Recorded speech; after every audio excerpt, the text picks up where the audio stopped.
Hey y'all, it's heel heat time. Ladies and gentlemen, my name is George Coles, and I am the one behind Heel Heat.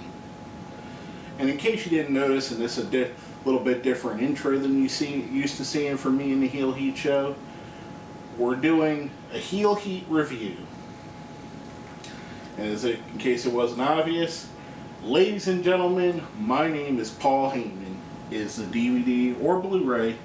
I have the Blu-ray copy that we're reviewing this week. Let's jump right into it.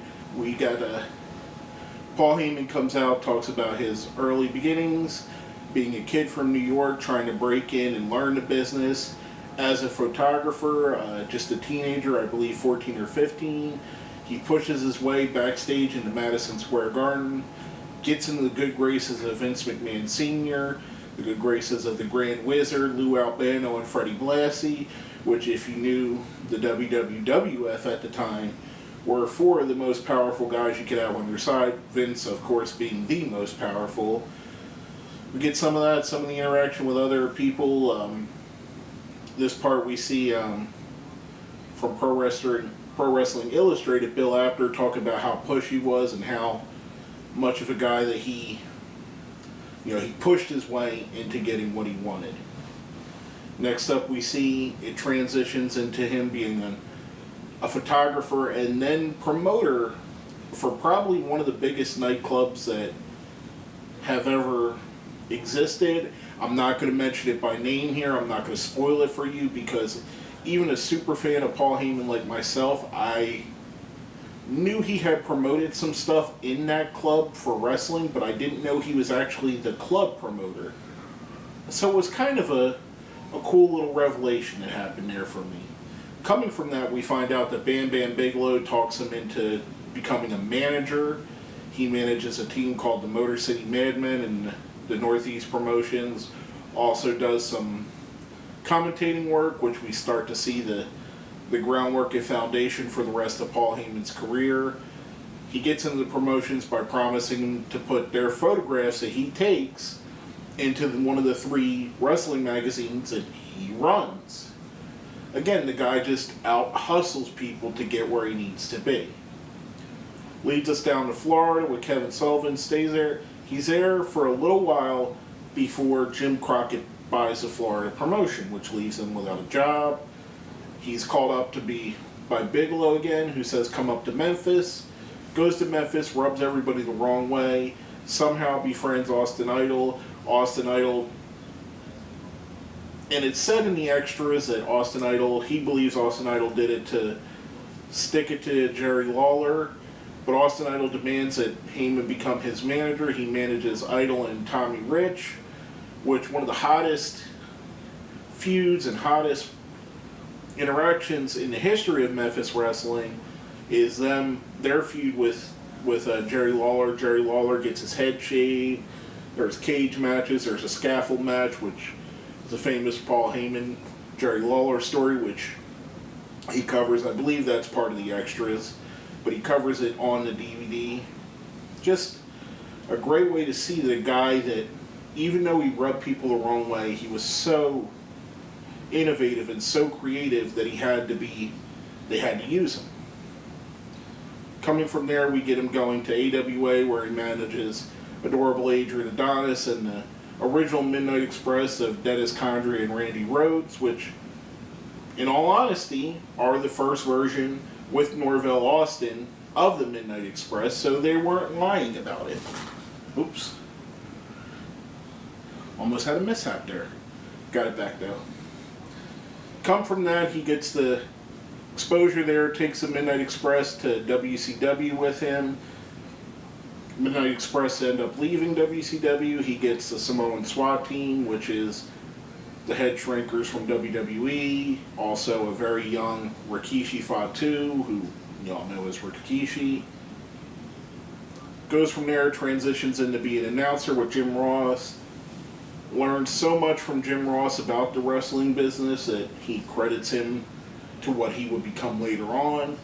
We see the Dangerous Alliance come into effect with him, Rick Rude, Larry Zbyszko, Bobby Eaton, Arn Anderson, Medusa, and we find out that Paul Heyman pushed to get a young wrestler into the group to give them kind of that next generation feel, and that young wrestler was Stunning Steve Austin, who everybody knows now as the Texas Rattlesnake, Stone Cold Steve Austin.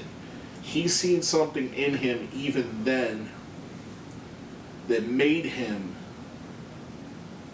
take and force him into the group that he had there.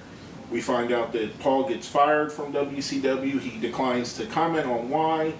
Said that there was part of a lawsuit, that there's a hush order. Basically, Jim Ross tells a little bit of it, says that WCW rubbed Heyman the wrong way, Heyman rubbed them the wrong way. We find out that he's going to transition and become a morning radio talk show host and go up against Howard Stern. I can't believe for some reason I couldn't remember Howard Stern. Who can? We find out, though, that Jim Crockett calls him. Jim Crockett's ready to start up a new promotion after a few years earlier selling Jim Crockett Promotions to Ted Turner to what would become WCW as no competes over. In the meantime, he talks Paul into coming back to wrestling because Paul was ready to retire from wrestling. In the meantime, Paul Heyman's good friend Eddie Gilbert calls him and says, "Hey, can you come out and help me with this company that I'm working in called Eastern Championship Wrestling?" Goes there initially as a manager, helps out Eddie Gilbert. We find that Eddie Gilbert has a falling out with Todd Gordon, the financial backer of Eastern Championship Wrestling. Paul Heyman takes over, rechrists it Extreme Championship Wrestling, puts his view on it, puts his spin into the company, leads the revolution, gives us something, gives us an injection into the wrestling industry, which at that point had become stagnant, had become passé.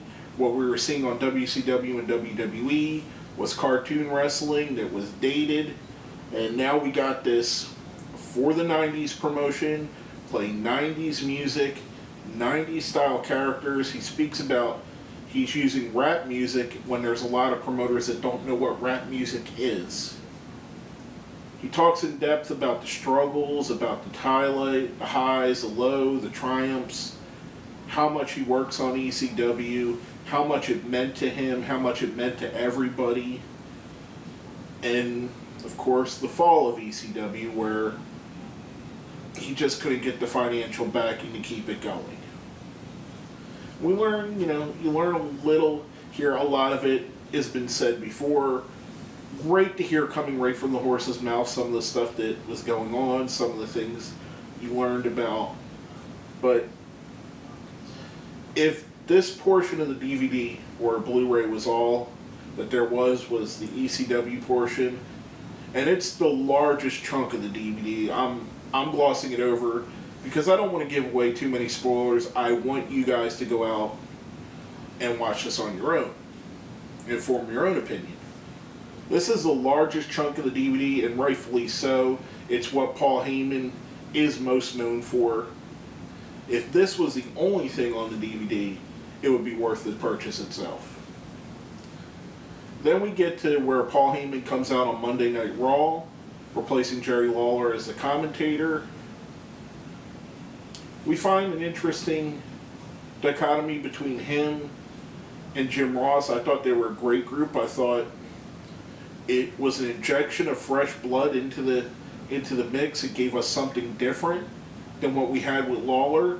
Don't get me wrong, Lawler and Jim Ross, probably one of the 2 or 3 greatest announced teams of all time. Paul Heyman coming in and injecting Paul Heyman into Monday Night Raw with Jim Ross. It was just amazing how they did it. Then we learn how he transitions from that into becoming the head writer for SmackDown. We find out all his what his ideas were, what he wanted to do, what he did. Find out if he butts heads basically with Vince and Stephanie McMahon both. He's reassigned to be over OVW, which is where he meets CM Punk, which is where he helped guide the career of a very prominent former Divas champion. Again, folks, I'm being vague because I don't want to spoil everything on here. I want you to go and watch this. The stuff that I'm mentioning is stuff that's well known. He helps the career of a very prominent Divas champion. I would say, out of the last 10 years, probably one of the best Divas champions of all time, or of that time frame. We see a lot of that happening in how he touched and he helped these younger kids and these guys that were in OVW at the time become bigger and better things. Then we find out, we go to the relaunch of ECW, which, let's just say he wishes didn't happen. We talk about One Night Stand, how that was. Then we talk about the relaunch, the issues he had, the issues with it being ECW in name only, and how the show would have been a great show if you didn't put those 3 letters on it. Because realistically, there was great talent that came out of it. He had the CM Punks, and this is not on DVD. This is just a offshoot. CM Punk, Sheamus, John Morrison, Zack Ryder developing his Long Island Ice gimmick. I mean, you had Tyson Kidd. I mean, you had great talent come through there.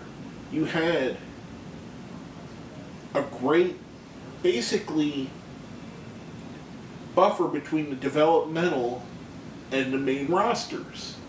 You had sort of what NXT is now. You had the beginnings of that in the new ECW. Which, like I've said it before myself, and he reiterates, if it was called anything else, it would have probably been a success. But since you called it ECW, and you didn't deliver ECW-style wrestling, it's looked on as a blemish, which I agree it really is. It shouldn't have been called ECW. Or if it was called ECW, it should have been ECW. We find that there's a blowout between him and Vince McMahon, well publicized that it happened. Paul Heyman gets fired. He goes on to create his businesses with the Heyman Hustle. We learn about that. We learn about his production company looking for Larry Productions, which brings us back to Paul becoming a father, talking about how that's changed him. And then we leave it off with the return, coming back with Brock Lesnar, and then working with Brock, working with CM Punk, and working with the younger talent. And basically just coming full circle, doing what he loves to do. And to me, I'm a huge Paul Heyman fan. Huge. In my eyes, the greatest promoter in the history of wrestling. In my eyes, one of the greatest minds that's ever been involved in professional wrestling. If not the greatest. The most innovative talent in front of or behind the camera that there has ever been, in my opinion. Just a wonderfully made DVD. A great DVD to encapsulate his entire career, not just his ECW stuff, not just the stuff with Brock Lesnar and CM Punk, but everything the man done. Paul Heyman is an absolute legend in the business. One of the greatest minds, one of the greatest talents there's ever been. One of the most controversial as well. This DVD, in my opinion, is a must-own DVD or Blu-ray for any professional wrestling fan out there. I don't care if you just started watching wrestling last week, or you've been watching wrestling since 1948. I don't care if you remember Hackenschmidt versus Gotch, and that's your favorite match of all time, or you're looking for a match between Brie Bella and Stephanie McMahon. If you are a professional wrestling fan and you love professional wrestling, this is a must-own, either DVD or Blu-ray, whichever you prefer. I picked the Blu-ray because it had a ton of extras, personally.